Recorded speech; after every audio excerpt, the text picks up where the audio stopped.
ஒரு 1.5 crore penalty வந்து கட்டணும் அப்படிங்கிற ஒரு செய்தி வந்து வருது.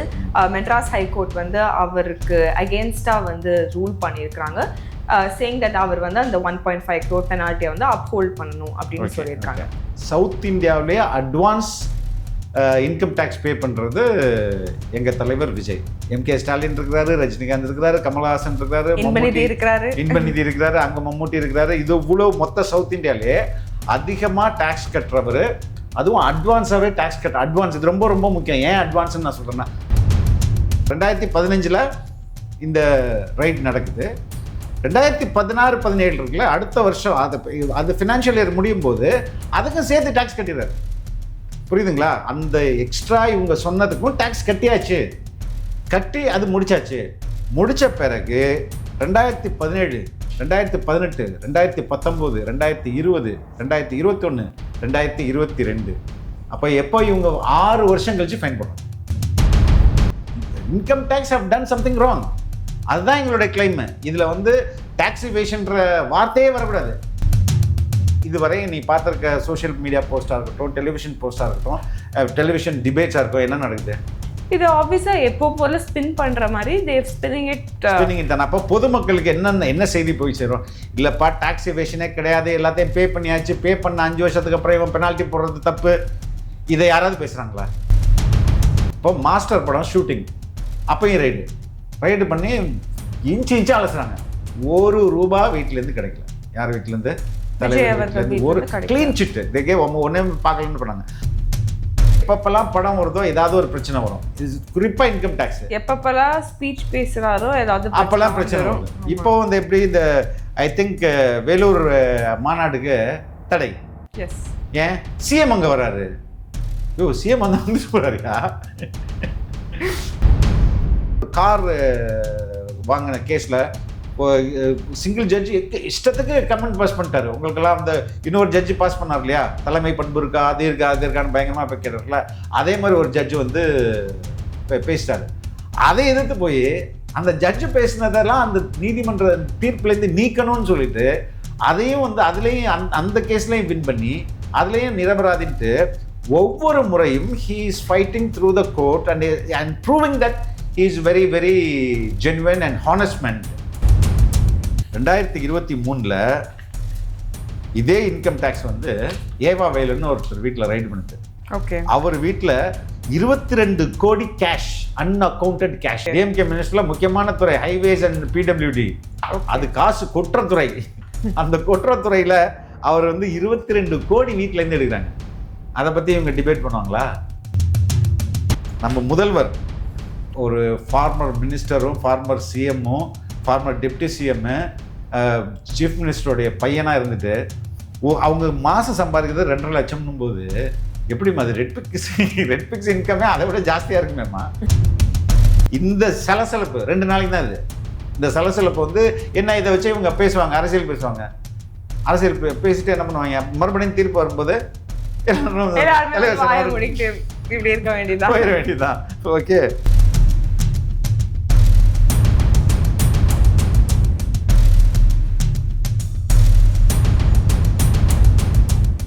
வணக்கம் டாடி. வணக்கம் லீசா.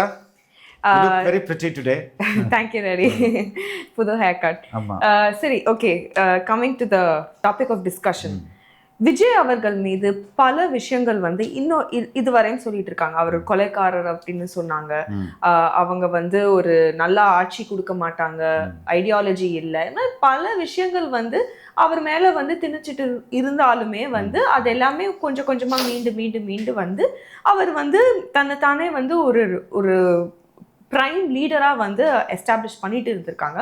ஆனால் அந்த டைம்ல வந்து இப்போ இதுக்கு முன்னாடி வந்து சிபிஐ என்கொயரி இப்படிலாம் இருக்கும்போது இவர் வந்து டெல்லி பேச்சை தான் கேட்பாரு, பிஜேபியோட ஆளு, இல்லைனா வந்து நெருக்கடி கொடுத்து அவர் he will come to that treasure அப்படி இப்படின்னு நிறைய சொல்லிட்டு இருந்தோம். he was strong and மக்கள் வந்து they came to have some kind of belief on Vijay.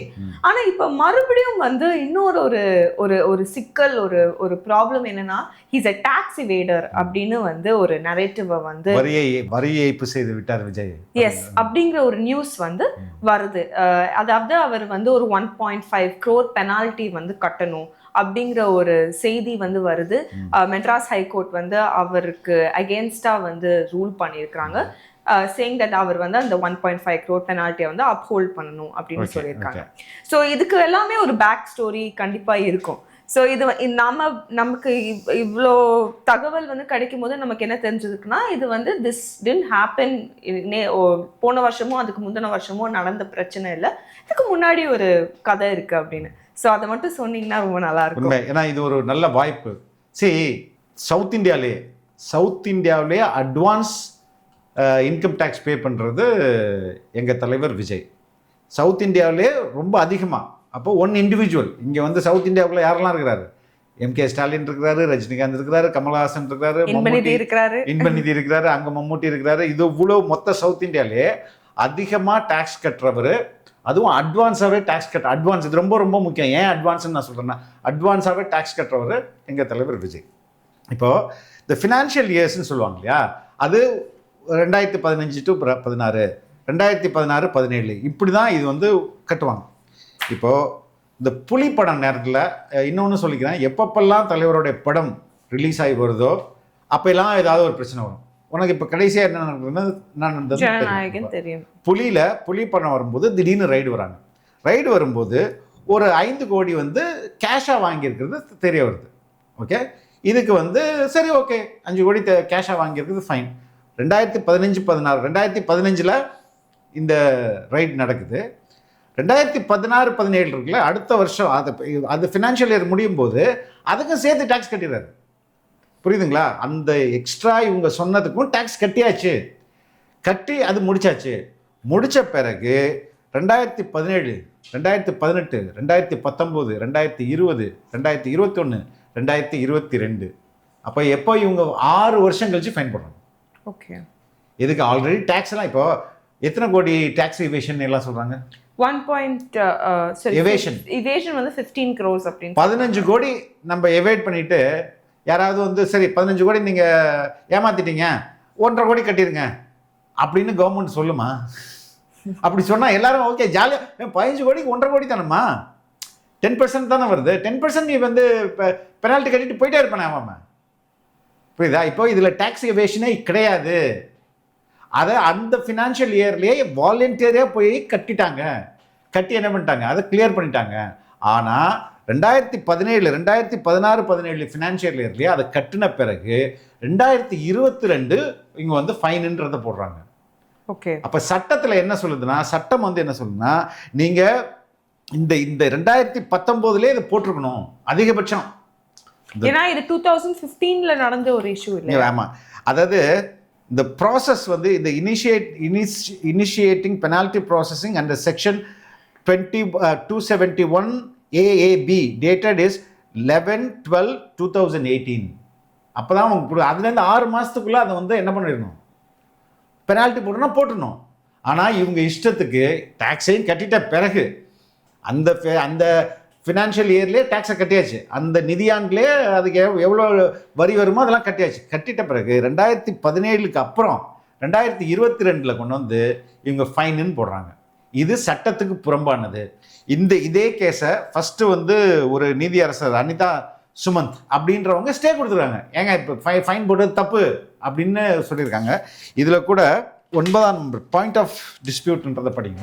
The point of dispute is as to whether the proceedings have been concluded within the statutory time limit and as observed prima facie by me in the paragraph supra above, the impugned order has been passed beyond the period of limitation. என்ன சொல்லிருக்காங்க முதல் judge? என்ன சொல்லிருக்காங்க? இது வந்து the order வந்து beyond the period of limitation. ஆமா, நீங்க எப்போ ஃபைன் போடுறோம் அதுக்குன்னு ஒரு காலம் இருக்கு. இப்போ நீ வந்து அது வந்து ஒரு 50 வருஷம் கழிச்சு எனக்கு ஃபைன் போட்டேன்னு வச்சுங்க, அது எப்படி? நான் எல்லாம் கட்டிட்டேன், டேக்ஸ் கட்டாமல் இருந்தால் நீ கலெக்ட் பண்ணலாம். எல்லாத்தையும் கட்டின பிறகு நீ ஃபைன் போடுறது தப்பு. அதுவும் சட்டத்தில் அப்படி இடம் இல்லை. 6 மாதத்துக்குள்ள நீ வந்து போட்டுக்கணும், அதுதான் ரூல்ஸ் இருக்குது. அதுக்கப்புறம் நீங்கள் போடும்போது அது எனக்கு என்னுடைய ரைட் என்னது? நீ பண்ணுறது தப்புன்னு இன்கம் டேக்ஸ் வந்து என்னை பழி வாங்குதுன்னு சொல்கிறதுக்கு எனக்கு உரிமை இருக்குல்ல? ஆமாம், அதுதானே எங்கள் தலைவர் பண்ண, அதுக்கு தானே கேஸ்கே போகிறாரு. அப்போ இதை எப்படியெல்லாம் மீடியா உருட்டு பாது, it is my right, income tax have done something wrong, அதுதான் எங்களுடைய கிளைம். இதில் வந்து டாக்ஸ் இவேஷன்ற வார்த்தையே வரக்கூடாது. புரியுதுங்களா? அவங்க அப்படி நீ வந்து நான் டேக்ஸும் கட்டிட்டேன், எல்லாத்தையும் கிளியரும் பண்ணிட்டேன், அதுக்கப்புறம் நீ ஃபைன் போட்டேன்னா அதை அந்த உனக்கு சட்டத்தில் எவ்வளோ டைம் இருக்கோ அதுக்குள்ளே தான் நீ போட முடியும்.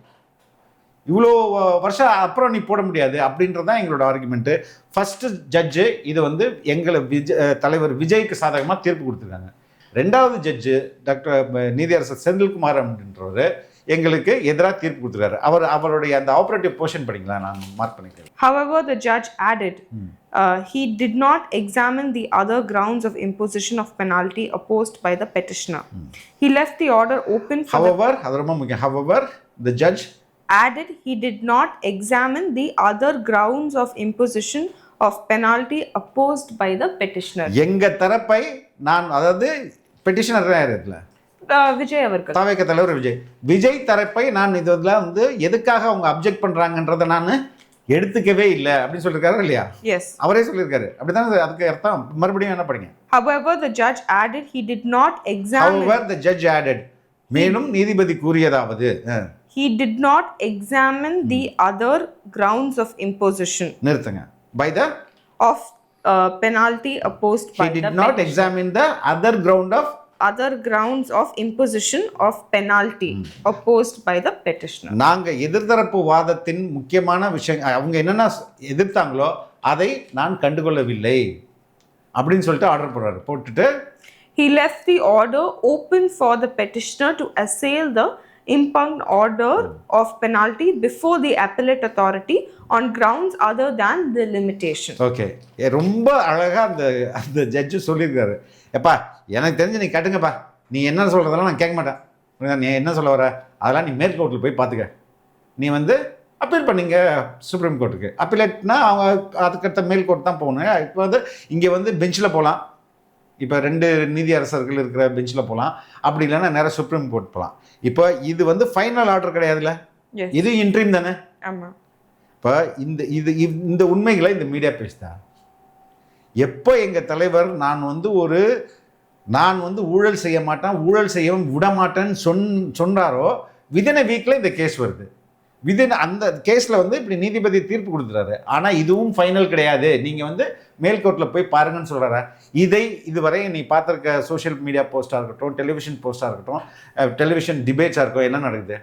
இது ஆப்வியஸா எப்போ போல ஸ்பின் பண்ற மாதிரி ஸ்பின்னிங் இட் தானே. அப்போ பொதுமக்களுக்கு என்ன செய்தி போய் சேரும்? இல்லைப்பா டாக்ஸ் எவேஷனே கிடையாது, எல்லாத்தையும் பே பண்ணியாச்சு, பே பண்ண 5 வருஷத்துக்கு அப்புறம் இவன் பெனால்ட்டி போடுறது தப்பு, இதை யாராவது பேசுகிறாங்களா? இப்போ நம்ம என்ன கேட்குறோம், நீ வந்து தாவேக்காவுக்கு சார்ந்து பேசாத, அட்லீஸ்ட் ஃபேக்டை பேசு, உண்மையை பேசுன்ற நான். இப்போ இதெல்லாம் உண்மை தானே நம்ம பேசுகிறதெல்லாம்? ஆமாம். ஓகே. இதற்கு அடுத்தது நான் ஏற்கனவே சொன்னேன், இப்போது இங்கே வந்து இடி வெப்பனைஸ்டு, சிபிஐ வெப்பனைஸ்டு, அதே மாதிரி இன்கம் டேக்ஸும் வெப்பனைஸ்டு. இதை வந்து நம்ம மட்டும் சொல்ல, முதல்வர் அவர்களே வந்து ஒரு ட்வீட்ல போட்டிருக்காங்க. இது வந்து அதாவது இடி இவங்களுக்கு ஒரு ஆர்மி, சிபிஐ ஒரு ஆர்மி, அதே மாதிரி இன்கம் டேக்ஸும் ஒரு ஆர்மி. இதுக்கு அடுத்தது 2020 பிகில் படம் வந்து சக்ஸஸ், இப்போ மாஸ்டர் படம் ஷூட்டிங், அப்பையும் ரைடு 2020 வந்து ரைடு பண்ணுறாங்க. ரைடு பண்ணி இன்ச்சு அலசுறாங்க. ₹1 வீட்டிலேருந்து கிடைக்கல. யார் வீட்டிலேருந்து? தலைவர். ஒரு க்ளீன் சிட்டு தேக்கே ஒன்றே பார்க்கலன்னு பண்ணாங்க. அதே நாளில் இடி ரைடு தலைவர் வீட்டில் நடத்தின அதே நாளில் அன்புச்செழியன் ஒரு சினிமா ஃபினான்சியர், அவர் வீட்டில் ரைடு நடக்குது. அவர் வீட்டில் வந்து கிட்டத்தட்ட ₹77 கோடி கிடைக்குது. அப்போ அவரும் ஒரு சினிமாக்காரர். அதே நேரத்தில் இதெல்லாம் கனெக்ஷன் வச்சு தான் அவங்க பண்ணாங்க. ஆனால் ஒன்றுமே கிடைக்கல. இப்போ ஒவ்வொரு முறையும் இன்னொரு நீதியரசர் வந்து இன்னொரு கார் வாங்கின கேஸில் சிங்கிள் ஜட்ஜி இஷ்டத்துக்கு கமெண்ட் பாஸ் பண்ணிட்டாரு. உங்களுக்கெல்லாம் அந்த இன்னொரு ஜட்ஜி பாஸ் பண்ணார் இல்லையா, தலைமை பண்பு இருக்கா, அது இருக்கான்னு பயங்கரமாக இப்போ கேட்டார்ல, அதே மாதிரி ஒரு ஜட்ஜு வந்து பேசிட்டாரு. அதை எதிர்த்து போய் அந்த ஜட்ஜு பேசினதெல்லாம் அந்த நீதிமன்ற தீர்ப்புலேருந்து நீக்கணும்னு சொல்லிட்டு அதையும் வந்து அதுலேயும் அந்த கேஸ்லையும் வின் பண்ணி அதுலேயும் நிரபராதின்ட்டு ஒவ்வொரு முறையும் he is fighting through the court and proving that he is very very genuine and honest man. ஆனால் இவங்க என்ன பண்ணிட்டு இருக்காங்க சரியா? இப்போ கிட்டத்தட்ட இப்போ இன்னொரு இப்போ இந்த 1.5 crores இவ்வளோ குதிக்கிறாங்களே. 2023 இதே இன்கம் டேக்ஸ் வந்து ஏவா வேலுன்னு ஒருத்தர் வீட்டில் ரைடு பண்ணுது.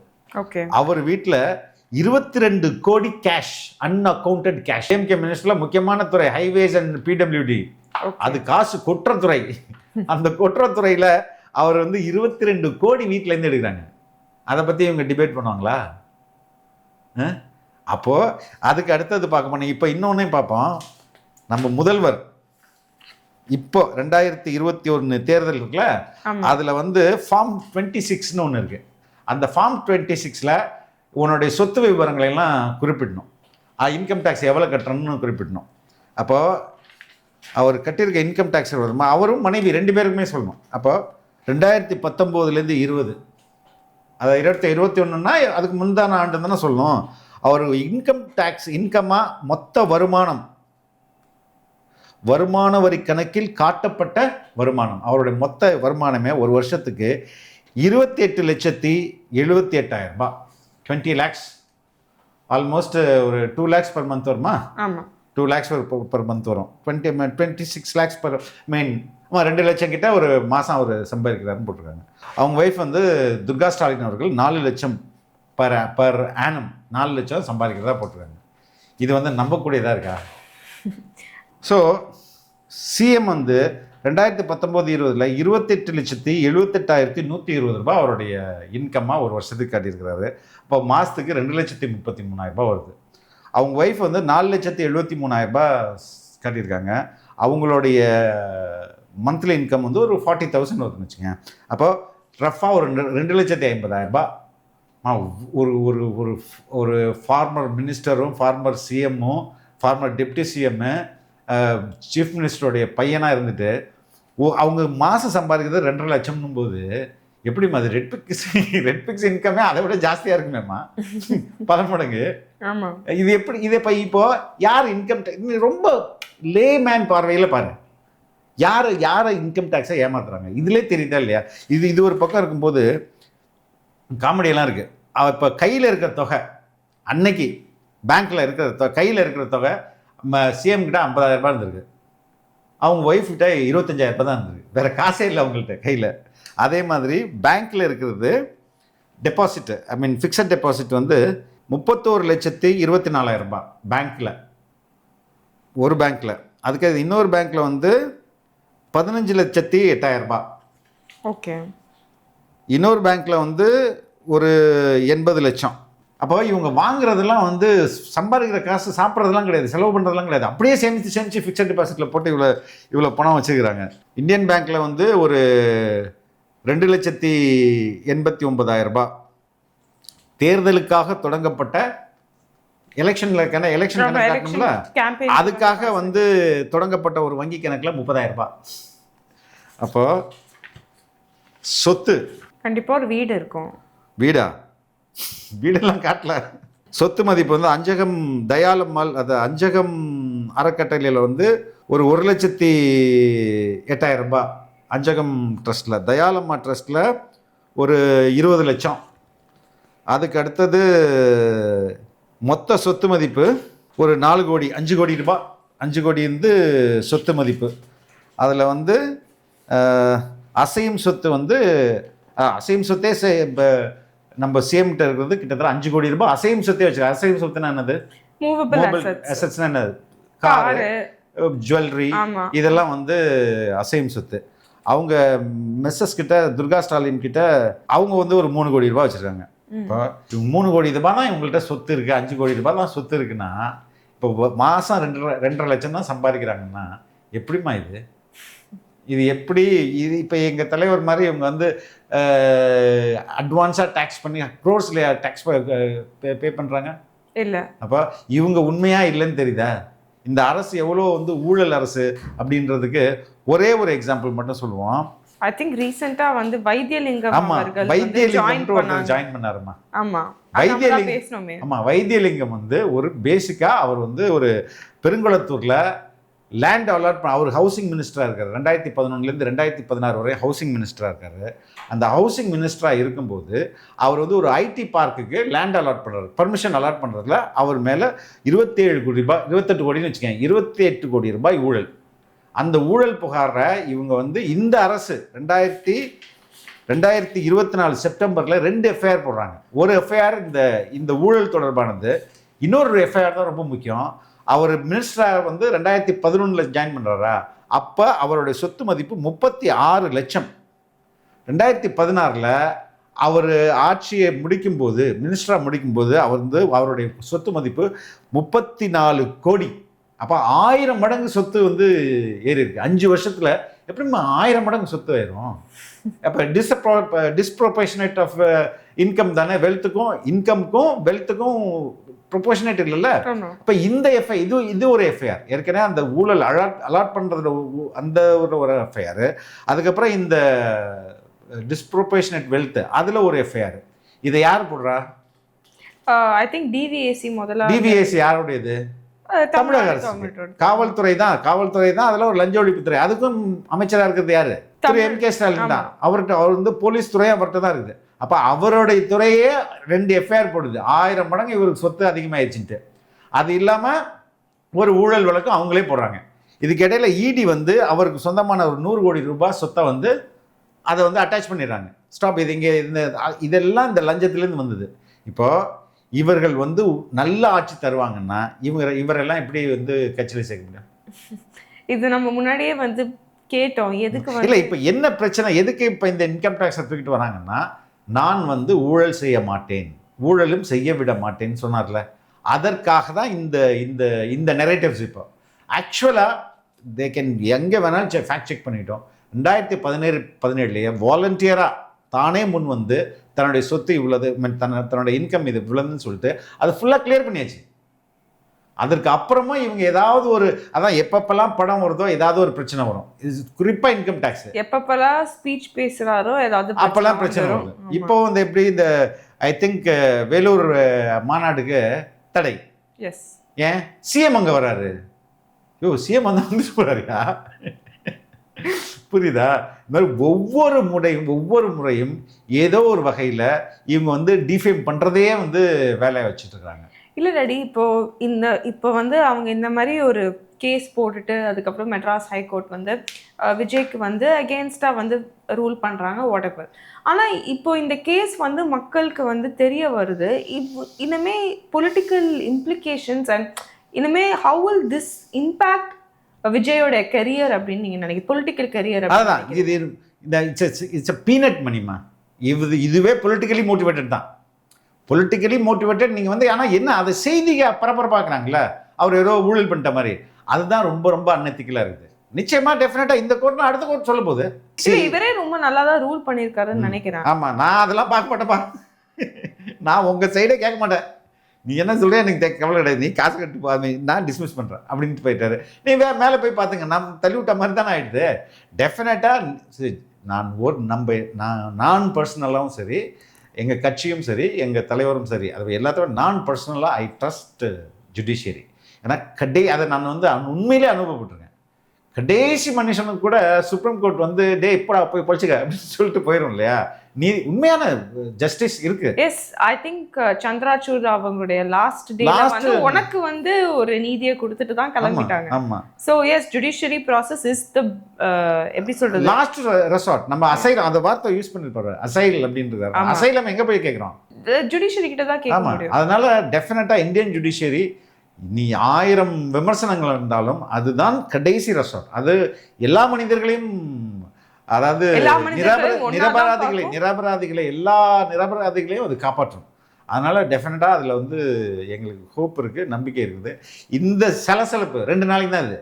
இந்த சலசலப்பு வந்து என்ன, இதை வச்சு இவங்க பேசுவாங்க, அரசியல் பேசுவாங்க. அரசியல் பேசிட்டு என்ன பண்ணுவாங்க, மறுபடியும் தீர்ப்பு வரும்போது இப்படி இருக்க வேண்டியதான். ஓகே. எஸ், நேத்து வந்து உங்களுடைய பார்ட்டியோடைய நாமினேஷன்ஸ்க்கான மீட்டிங் நடந்தது இல்லையா? விருப்ப மனு யாரெல்லாம் வந்து எம்எல்ஏக்கு வந்து நிக்கிறீங்களோ, ஆசைப்படுறீங்களோ, நீங்க வந்து டிக்கெட் போடுங்க அப்படின்றது. நீங்க ஏதாவது டிக்கெட் போட்டீங்களா? இல்லம்மா, நான் டிக்கெட் போடல. ஏன்னா எனக்கு வந்து ஒரு மாசம் தான் ஆயிருக்கு கட்சியில சேர்ந்து. எத்தனையோ பேர் நிறைய ஆண்டுகள் உழைச்சிருப்பாங்க. அவங்களுக்கு தானே அந்த வாய்ப்பு போய் சேரணும், நமக்கு போய் சேரக்கூடாது இல்லையா? நான் அதனால அந்த முயற்சியை நான் எடுக்கல. I don't want to. ஆனால் அதுவே ஒரு ஃபெஸ்டிவலாக மாறிச்சு பேர் நேற்று. ஆமாம், இவங்க சொன்ன இதுனா 234 தொகுதியிலையும் போட்டி போடுறதுக்கு ஆள் இருக்கா அப்படின்னு இவங்க ஒரு ஒரு ஒரு நரேட்டிவ் கேட்டிருந்தாங்க இல்லையா. நேற்று ஒரு நாளே 10,000 ஃபார்ம் ஃபில் ஆயிடுச்சு. 10,000 ஃபார்ம் சோல்ட் அவுட். ஒரு ஃபார்ம் 100 ரூபாய்.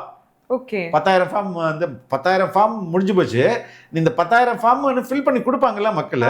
அப்போ வந்து ஒரு டிடி வந்து 10,000 ரூபாய் எடுத்துக்கணும். ஓகே, 10,000 ரூபாய் ஜென்ரல் கேட்டகரிக்கு, எஸ்சி எஸ்டிக்கு 5,000 ரூபாய்.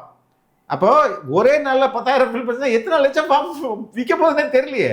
இப்போ ஆன்லைன்லாகவும் டவுன்லோட் பண்ணிட்டு இருக்காங்க. எவ்வளோ போக போகுது என்னன்றது தெரியறது. எதுக்கு சொல்றேன்னா, மக்களுடைய ஆர்வம் எவ்வளோ பேர் எல்லா கட்சியும் அந்த ஏரியாவே வந்து நான் அங்கே தான் இருந்தேன். நானும் ஜானும் தான் இருந்தோம். நாங்கள் போகும்போது ஆல்மோஸ்ட் பக்கத்து தெரு வரையும் எங்களால் காரை ஓட்டிகிட்டு போக முடிஞ்சுது. அதில் எந்த சிக்கல், நிறைய மக்கள் இருந்தாங்க. அந்த தலைவர் கட்சி ஆஃபீஸ் இருக்கிற தெரு மட்டும்தான் கொஞ்சம் கூட்டமாக இருந்தது. பாதிக்கு மேலே வந்து கூட்டம்லாம் இல்லை. நான் ஈஸியாக போக முடிஞ்சு. லேட்டாக தான் போனேன். நான் ஏன் அது வந்து நல்ல வேலை நீங்கள் அது சொன்னீங்க. ஏன்னா வந்து இப்போ வந்து பனையூரில் இருக்கிற ரெசிடென்ட்ஸ் வந்து ஒரு கம்ப்ளைண்ட் வந்து ரேஸ் பண்ணியிருக்காங்க, சேயிங் தட் இந்த மாதிரி ரொம்ப கூட்டமாக இருக்குது, இது ஒரு ரெசிடென்ஷியல் ஏரியா, ஆனால் வந்து பொலிட்டிக்கல் பார்ட்டி இங்கே வந்து ஃபங்க்ஷன் ஆகிறதுனால நிறைய கூட்டமாக இருக்குது, அவங்களுடைய மேட்ஸ் எல்லாமே வந்து வர முடியல, அப்படி பல விஷயங்கள் வந்து சொல்லிட்டு இருக்காங்க. போலீஸ் கம்ப்ளைண்ட் கூட ரைஸ் பண்ண மீடியா வந்து நம்மளுக்கு தெரியாதா எங்கே போயிட்டு எதை எடுக்கணும்ட்டு அதை எடுத்து வந்து ஹைலைட் பண்ண வேண்டியது. அவ்வளோ பேர் சரி, நான் I was there. It was not நம்ம என் வண்டி டிராஃபிக்கில் மாட்டல. நாங்கள் ஈஸியாக ஒரு 10 நிமிஷத்துக்குள்ளே அங்கெல்லாம் வந்து we are able to reach the main road. அப்படி இருக்கும்போது ஏதாவது ஒன்று கொளுத்தி போடணும். இப்போ அதான் சொல்கிறேன், இந்த entire media is against our leader. Entire media சொல்ல most of the media. But அது அவங்களுக்கு சேலும். நேற்று வந்து எல்லாமே எல்லா நியூஸும் வந்து all the cameras were pointing Panaiyur. ஆனாலும் அதில் ஒரு குறை சொல்லுவாங்க. ஸோ இதுவும் ஒரு சாதனை தான்மா. எது நாமினேஷன் விருப்பமனு தாக்கல் பண்ணுறதும் எங்க டிக்கெட் அவங்க டிக்கெட் கொடுக்கறது வேற, டிக்கெட் கேட்டு ஃபார்ம் வாங்குறத இவ்வளோ பேர் 10,000 பேர் எப்படிமா போட முடியும்? ஆளே இல்லாத கட்சி அப்படின்னு சொல்லிட்டு இருந்த காலம். ஆமா, இதுல பல பேர் வந்து விஜய்க்காக போட்டிருப்பாங்க, தலைவர் எங்க தொகுதியில் போட்டு போடணும், தலைவர் எங்க தொகுதியில் போட்டு போடணும் அப்படின்னு பண்ணியிருப்பாங்க. இது இன்னும் பிப்ரவரி மாதம் இன்னும் ஒரு வாரமோ 10 நாளோ நீடிக்க போகுது. எவ்வளோ ஃபார்ம் வரப்போகுது, இது எப்படி சார்ட் அவுட் பண்ண போகுது, இதுதான் பெரிய வேலையா இருக்கும். ஆக்சுவலாக வந்து அதுதான் என்னோட 2வது கேள்வியாக இருந்தது. தலைவர் வந்து எங்கே கண்டெஸ்ட் பண்ண போகிறாங்க அப்படிங்கிற பரபரப்பு வந்து நிறைய மீடியா பேசிகிட்டு இருக்காங்க. ஆனால் என்ன மோஸ்ட்டாக எல்லாருமே என்ன சொல்கிறாங்கன்னா, அவங்க வந்து இந்த வீல ஆரம்பிக்கிற ஏரியாவில் தான் வந்து கண்டெஸ்ட் பண்ண போகிறாங்க. So it can be Velachery, it can be Virugambakkam, இல்லைனா வந்து வில்லிவாக்கம், நிறைய இடம் வீல வந்து ஸ்டார்ட் பண்ணுற இடம். ஆனால் உண்மையிலே வந்து அவங்க வேளச்சேரியில் வந்து கண்டெஸ்ட் பண்ண போகிறாங்க. எதுக்குமா நம்ம இதில் இது சரி, எங்கேயாவது ஒரு இடத்துல கண்டெஸ்ட் பண்ண போகிறாரு, அது உண்மை, அது உறுதி. அப்போ எங்கே கண்டெஸ்ட் பண்ண என்ன? இப்போ ஒரு 10 நாளைக்கு முன்னாடி அது சொல்லி அது ஒரு எக்ஸைட்மெண்ட் கொடுக்கல. எக்ஸைட்மெண்ட் தான் அது. நம்ம வந்து எதையுமே உறுதிப்படுத்தின பிறகு தானே சொல்லணும். அண்ட் ஒன் மோர் திங் எனக்கு ரொம்ப ஷாக்கிங்காக இருந்துச்சு. அவங்க அஸ்ட்ராலஜர் வந்து சொல்லியிருந்தாங்களாம், இந்த மாதிரி நீங்கள் வி இடத்துல கண்டெஸ்ட் பண்ணீங்கன்னா நீங்கள் வின் பண்ணிடுவீங்க. ஆமாம், வி இடத்துல இல்லைம்மா, எந்த இடத்துல இருந்தாலும் இன்னும் அது மேசிவ் விக்டரிமா வருது. எங்கே நின்று தமிழ்நாட்டில் எங்கே நின்னாலும் ஹி வில், அதுவும் ஒரு ரெக்கார்டாக இருக்கும். இவ்வளவு ஓட்டா அப்படின்ட்டு எனக்கு என்னன்னா, விஜய் அவர்கள் வந்து இப்போ பெரியார் அவர்களை வந்து தன்னுடைய கொள்கை தலைவராக வச்சிருக்காங்க. Periyar is a rationalist. அவர் வந்து ஒரு அஸ்ட்ராலஜர் சொல்றத வந்து கேட்கணும். இல்லம்மா, அஸ்ட்ராலஜர் அவரோட ஒப்பீனியன் சொல்றாரு. அதனால வந்து அவர் வந்து எப்படி லாஜிக்கா எப்படி எடுப்பாங்க அப்படின்றத நான் சொல்றேன். VA அப்படிலாம் பார்க்க மாட்டாங்க. எது இருக்குதுலே சின்ன தொகுதி அப்படிதான் வந்து அசஸ் பண்ணாங்க. ஏன்னா சின்ன தொகுதியை நீங்க ஈஸியாக கேம்பெயின் பண்ணிடலாம். மற்ற தொகுதிகளுக்கு நீங்கள் தலைவர்கள் எப்போதுமே எல்லா தொகுதியையும் கேம்பெயின் பண்ணணும்ல. அப்போ தன்னுடைய தொகுதியில் வந்து தன்னுடைய தொகுதியிலையும் கேம்பெயின் பண்ணணும். அப்போ அது ரொம்ப சின்ன தொகுதியாக இருந்ததுன்னா ஈஸியாக கேம்பெயின் பண்ணிட முடியும். இப்போ வீல நின்னா தான் ஜெயிப்பார் அப்படின்லாம் தமிழ்நாடே ஜெயிக்க போகுது. அவர் எந்த இடத்துல நின்னாலும் ஹி வில் மேசிவ் விக்டரி தான். ஆனால் என்னென்னா இந்த கேம்பெயினுக்காக இதை ஓரளவுக்கு மீடியம் இல்லைன்னா ஸ்மாலர் கான்ஸ்டுவன்சி அப்படின்றத பார்ப்பாங்க. நானும் வந்து ரொம்ப எக்ஸைட்டடாக இருக்கேன். To you have any idea எப்போ இந்த நியூஸ்லாம் வரும், எப்போ வந்து அவர் கேம்பெயின் அவருடைய தொகுதியை வந்து செலக்ட் பண்ணியிருக்காங்க? அதெல்லாம் டைம் எடுக்கும். இன்னும் ஃபைனல் நாமினேஷன் ஒன்று இருக்குது. இப்போ இது வந்து விருப்பமனு தானே வாங்கியிருக்காங்க. இந்த விருப்பமனு வாங்கிட்டு அதற்கு அடுத்தது இதிலெல்லாம் ஜாட் அவுட் பண்ணிவிட்டு அதுக்கு அடுத்தது எனக்கு தெரிஞ்சு பிப்ரவரி 28 மார்ச் 4 நம்மளுக்கான அந்த நோட்டிஃபிகேஷன் வந்துடும். நோட்டிஃபிகேஷனில் தான் சொல்லுவாங்க இன்னைக்கு வந்து நாமினேஷன், இன்னைக்கு வந்து நாமினேஷனோட லாஸ்ட் டேட்டு, இன்னைக்கு வந்து வித்ட்ரா த நாமினேஷனுக்கு இன்னைக்கு தான் டேட்டு, அது வித்ட்ரா த நாமினேஷனுக்கு இன்னைக்கு லாஸ்ட் டேட்டு, அதுக்கப்புறம் இன்னைக்கு எலெக்ஷன், இன்னைக்கு போலிங் அப்படின்ற அந்த டேட் வந்து நோட்டிஃபிகேஷன் பேர். அது வந்து February 28 இல்லைனா March 4th அந்த அந்த அந்த அனௌன்ஸ்மெண்ட் வந்துடும். அதுக்கப்புறம் நமக்கு எல்லாமே டிரான்ஸ்பரண்டாக தெரியுமே, அதுவரை வெயிட் பண்ணுவோம். ஓகே, ரொம்ப ரொம்ப நன்றி டாடி. தொடர்ந்து நம்ம வந்து பேசலாம். ரொம்ப ரொம்ப நன்றி லீசா, தொடர்ந்து பேசுவோம். தேங்க்யூ.